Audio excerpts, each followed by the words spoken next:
Chers frères et sœurs, Shalom. Bienvenue dans cette série d'affermissement intitulée Affermissement pour tous.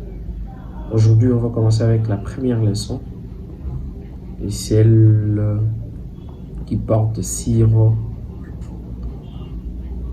les saluts.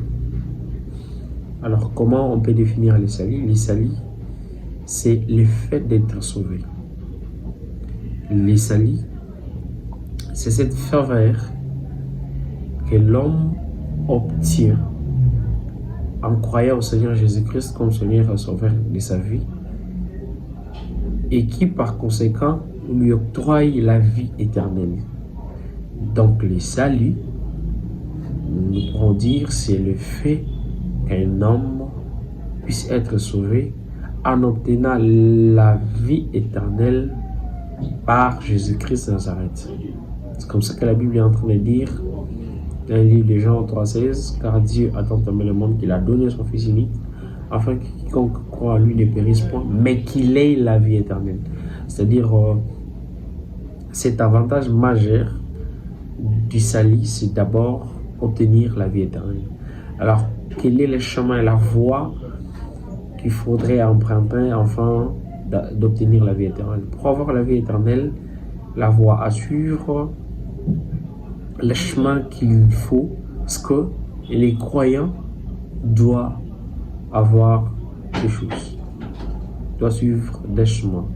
C'est ce que la Bible est en train de nous dire dans les livres de Jean, chapitre 1er, verset 15, et d'une manière aussi, les apôtres reprennent ces enseignements dans le livre de Actes des apôtres, chapitre 20, verset 20 jusqu'au 21e verset, où la Bible écrit expressement qu'il est en train d'expliquer les conditions qu'ils ont posées pour obtenir les saluts, pour obtenir la vie éternelle, pour être aussi sélectionné parmi les privilégiés du royaume des cieux. La Bible est en train de dire, la Bible est en train de poser des conditions sine qua non. La première est celle de la repentance. Qu'est-ce qu'est la repentance? Il y a beaucoup de gens qui pensent que la repentance, c'est le fait d'avouer ses transgressions. Or que c'est une définition partielle de la repentance, parce que la totalité de la repentance ne se limite pas par avouer ses transgressions, mais c'est le fait de prendre une décision, de les délaisser, de changer, d'être transformé et de devenir une nouvelle personne. C'est-à-dire, la repentance, c'est le fait, comme la Bible est en train de dire, c'est lui qui avoue ses transgressions et les délaisse, obtient miséricorde auprès de Dieu. C'est-à-dire, il faut d'abord avouer et changer. Donc, la repentance se résume par le fait à une personne d'avouer ses péchés, mais aussi prendre une décision de changer et être transformé à une nouvelle personne. Le deuxième point, deuxième condition qui est posée, parce qu'il y en a beaucoup de gens qui faisaient le mal et qui ne le font plus. Il y en a beaucoup de gens qui ont décidé d'arrêter de mener une vie sobre, pétrie de piété.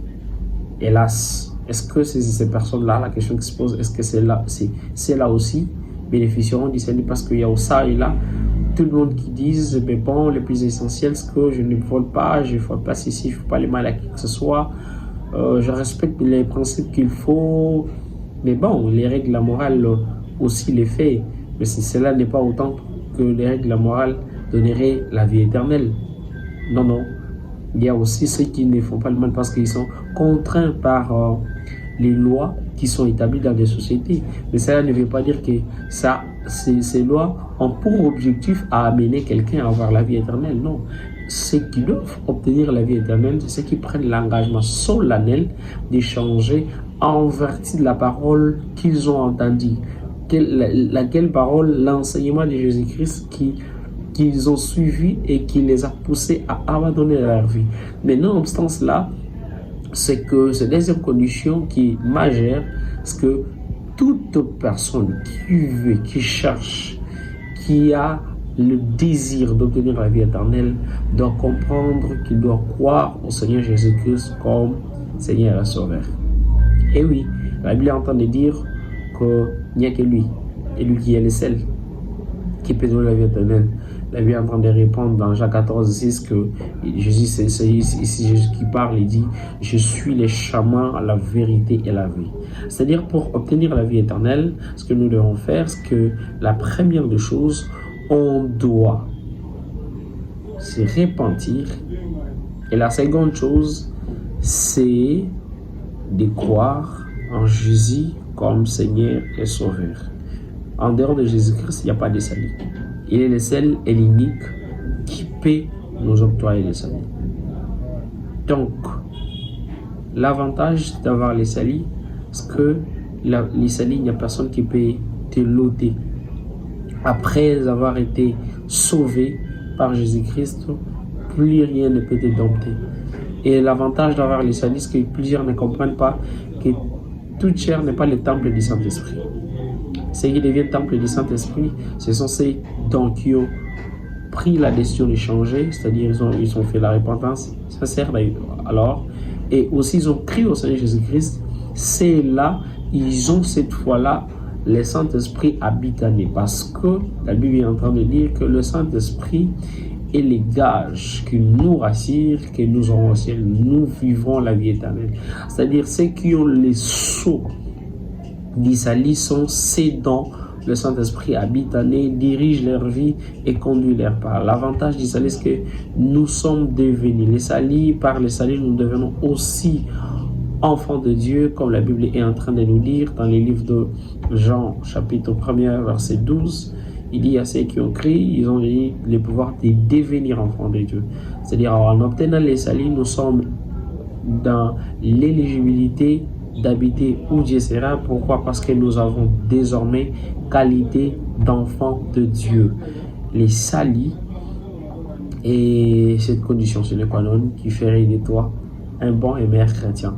Alors, par ces messages, je t'invite à croire en Jésus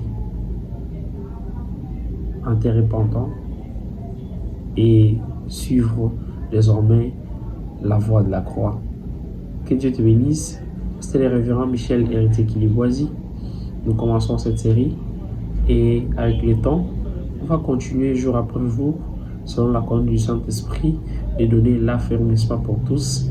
Soyez branchés, abonnez-vous pour ne pas rater la suite de ces enseignements. Que Dieu vous bénisse.